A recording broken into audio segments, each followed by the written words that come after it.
Hello, listeners. This is Kat, and welcome back to Put Your Hands Up Podfics. This will be the continuation of Little Acts of Kindness. This will be Part 37, Chapter 37, entitled Support Weapons.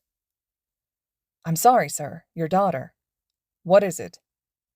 She is physically fine, but mentally something is wrong, though I could find no papers detailing what illness prevails her. I see. Is she being taken care of? Sir, there's something else. She has a son. It's the son who takes care of her. I have a grandson. Yes, sir. Midoriya Izuku, the boy at the sports festival. Interesting.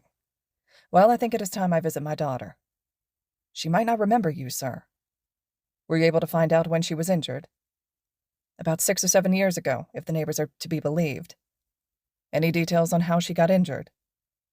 Nothing solid. Some say it was an accident. Others say it was a villain attack. Some say it was the stress of having a quirkless child. Quirkless? We saw the boy had a quirk at the sports festival, that erasing quirk or that strength enhancement one. I took the liberty of looking at his quirk registry. He was registered as quirkless until 14, then his file was changed to superpower. And a couple of weeks ago, it was once more updated, now saying it's a bonding quirk. That after meeting a prerequisite, he copies a person's quirk permanently. A bonding quirk? How interesting. I find myself excited to meet my grandson. Is that everything? Yes, sir. Dismissed, then. Hitoshi had his hands in his pockets as he walked through the halls of UA. They seemed surprisingly empty, for all that the school had just let out a few minutes ago. His own footsteps echoed as he made his way towards where Midnight Sensei would be waiting for him, or rather, Kayama Sensei, as she had insisted he could call her these past couple of days. It was a flash of green that caused him to flinch and look next to him, suddenly seeing that Midoriya kid near him. He hadn't heard the kid walk up to him. Actually, even now he couldn't hear the kid's footsteps, despite the boy wearing big red shoes that looked like they would be noisy to walk in. The kid didn't even seem to notice him, head bowed and... Were those tears? Ah, fuck. Hitoshi was going to ask, wasn't he? Oi, are you okay? Green eyes, wide and filled with panic, snapped up to meet his eyes for a moment, before the kid looked away again, the panic gone hidden. Hands moved, forming signs. I'm fine. He frowned, remembering when a week ago the kid had hurt his throat if the rumor mill was to be believed. Is your throat still injured? Shouldn't Recovery Girl be able to heal it? It's healed, but it was injured when my quirk activated and I copied voice quirk. Hitoshi blinked. Okay. Midoriya shuffled a bit. I can't speak at normal volumes very well yet. Oh, so you mean how Mike Sensei sometimes gets really loud and then looks really apologetic when a student complains? Midoriya nodded. The two kept walking through the halls for a few minutes before Hitoshi asked his next question. So, what are you doing here after school? I have meetings with Snipe Sensei to get better at using my support gear, though I'm not sure if it's as useful now that I have a long-distance quirk. Midoriya signed, having to fingerspell the teacher's name. Cowboy, Hitoshi signed. That's the call sign I use for him when I speak in sign. You use sign? Midoriya asked, looking surprised. Yeah. It was silent as the kid didn't ask anything else, though Hitoshi noticed the kid kept glancing at him, checking where he was. Hitoshi also knew he was keeping track of Midoriya as well. Habit, from back in middle school. One he bet the kid had as well, if even half of what he guessed was true. Seems we're going to the same place then. Kayama-sensei wanted me to meet her at the weapons testing center. Cowboy's domain, as he once called it, Midoriya signed after a pause, looking a bit hesitant. Hitoshi let his lip twitch upwards. The two completed the journey, making it to the place. Hitoshi saw Kayama-sensei chatting with Snipe-sensei. Another glance showed the kid was gone, and looking around he saw him to the left, next to that homeroom teacher of Class 1A, Eraserhead. Eraserhead was signing something, and the two were having a conversation before Eraserhead moved to the corner and got into a yellow sleeping bag. What? Shinso! Good, you're here, his mentor called, waving him over. And Midoriya! I didn't know you would be here. Midoriya and I have a meeting every Wednesday, Snipe answered her. Nice. Well, Shinso, I brought you here to help you find some support weaponry. While the knockout capsules are useful, they won't work on everyone, and if you run out, you'll still need something else. Your other support gear might augment your quirk, but now we need something for when your quirk doesn't work, a way to subdue them. Midoriya, feel free to practice by yourself while I help Shinso out. Hitoshi saw the boy nod, and then head over to a box with the number 18 on it. He saw the kid pull out a gun and carefully start to shoot. Shinso Hitoshi, quirk brainwash. Enables you to take control of a person after they answer a question.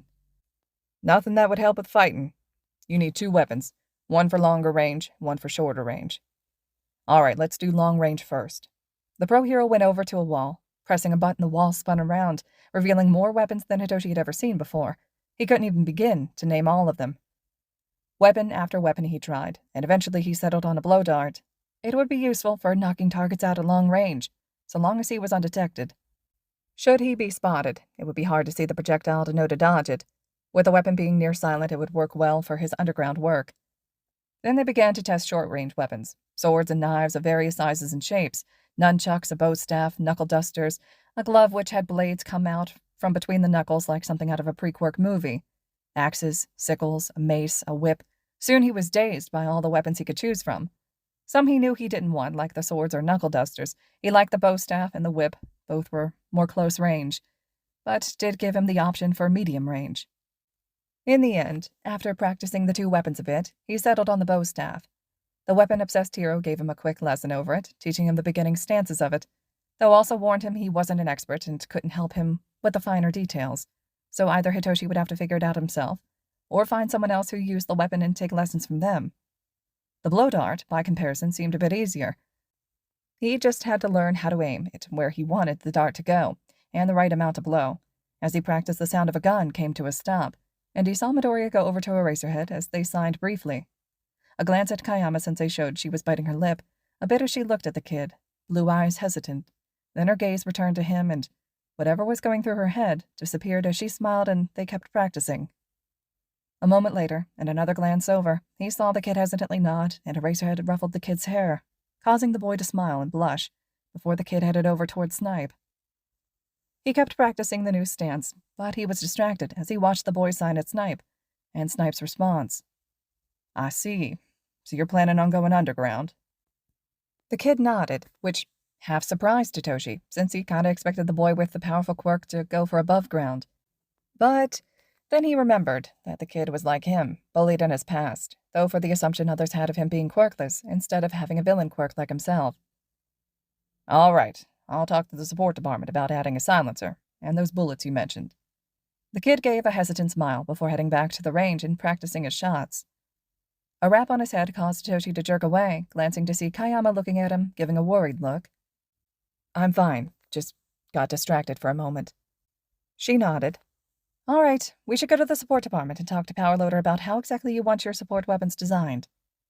Hitoshi just gave the weapons back to Snipe, and the two left Snipe's domain in order to get his order put in. It was late, but hopefully there was time for him to get his weapons made before his internship with Rocklock, Midnight having asked the underground hero to take him in for it. The two walked through the halls and the hero sighed. Hitoshi looked up at her, noticing she seemed to be thinking of something.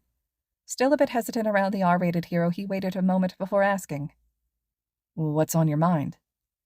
She looked at him, seemed to be deciding something, then answered. A student's behavior. I'm wondering what should be done if they don't show a change in their behavior soon. Most likely being expelled, but that wouldn't fix their behavior. Likely it would give the kid motivation to turn villain, and to act on their urges. Hitoshi frowned at the information. Well, do you know what the root cause of their issue is? Why do they act the way they do? Kayama-sensei shook her head. No, I don't, but maybe I should find out in their detention with me tomorrow. Which reminds me, because of the detention I won't be able to train you myself, but I got Eraserhead to agree to have you run through Gym Iota. Hitoshi swallowed. He would be spending an hour or more with his idol after school, alone. Oh, geez.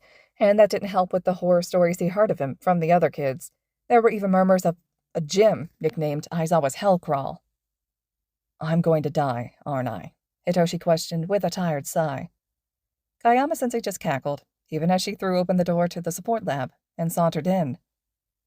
Midnight, Powerloader greeted with a nod of his head. What can I do for you? Hitoshi's hero costume.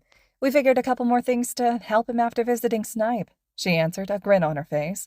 She looked, for lack of a better word, flirty, suggestive in her positioning and tone. It was a shift from what Hitoshi had come to expect. Around just him, she seemed more open.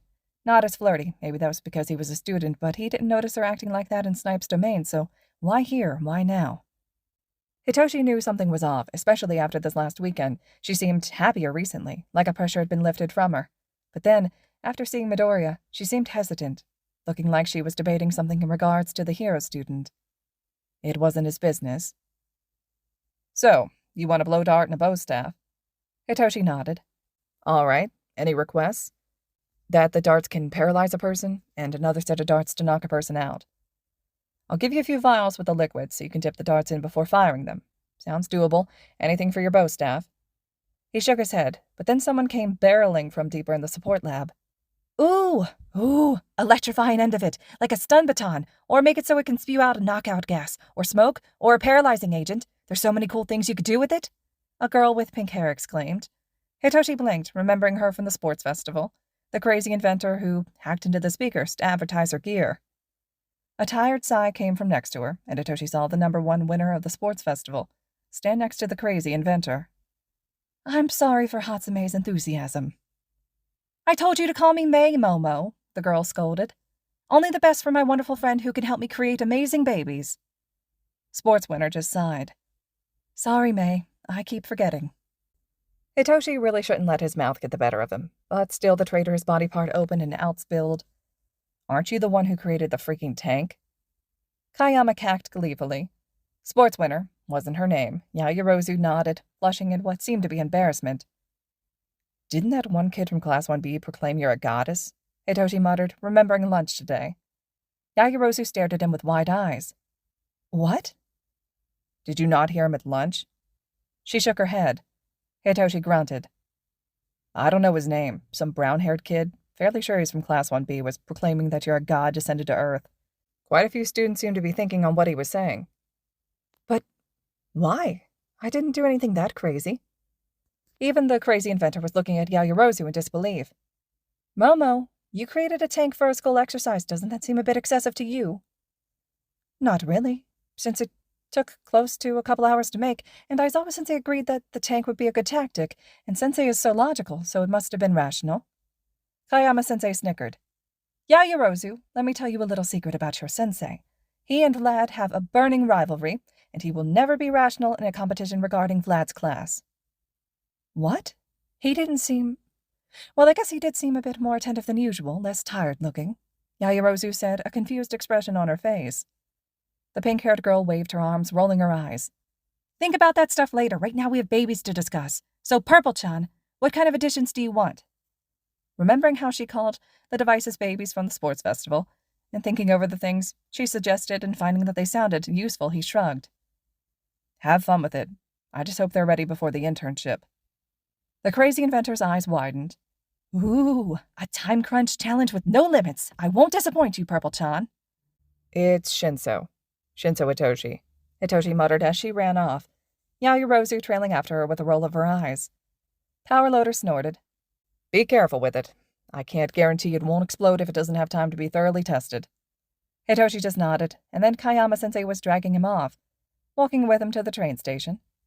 See you in class tomorrow, Shinso, she said, giving a wave goodbye before heading off.